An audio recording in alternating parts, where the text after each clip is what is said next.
મારા ઘર માંગ બે નાના બાળકો છે. હું સવારે વહેલો જાગી અને નોકરી પર જાઉં અને રાત્રે ઘરે આવું છું. આખો દિવસ કામ કર્યા પછી રાત્રે ઘરે આવવા મળે. ગરીબ માણસની મજબૂરી હોય, જે નોકરી મળે તે કરવી પડે. કામ ન કરીએ તો આ છોકરાઓને ખવડાવવું કેમ? શેઠ બધું જોઈ રહ્યા હતા. એવા માંગતે ગરીબ માણસની પત્ની રસોઈ તૈયાર થતા શેઠને જમવાનું આપે છે. શેઠે થાળી માંગ જોયું તો એક બાજરાનો રોટલો, મરચું અને છાશ હતા.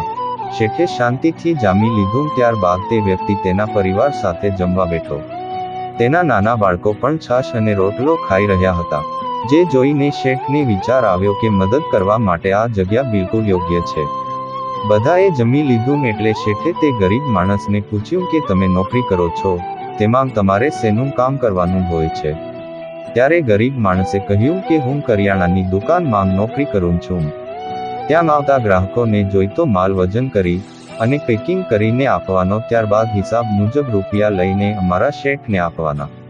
અને અમારી દુકાનમાં માલ આવે ત્યારે માલની ગુણ પણ ઉપાડીને દુકાનમાં રાખવાની.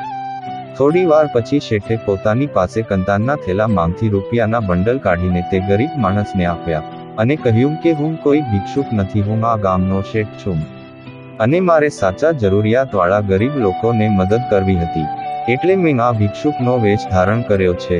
હવેથી તારે નોકરી નથી કરવી. આપણા જ ગામમાં તું એક કરિયાણાની દુકાન બનાવી અને કામ કર. ત્યારે ગરીબ માણસે આનાકાની કરતા કહ્યું કે હું આટલા બધા રૂપિયા સંભાળી નહીં શકું.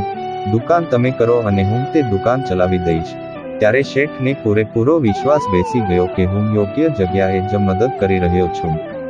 જો આ સ્ટોરી તમને પસંદ પડી હોય તો દરેક લોકો સાથે શેર કરજો. તેમજ આ સ્ટોરીને કમેન્ટમાં પહેલી 10 ની વચ્ચે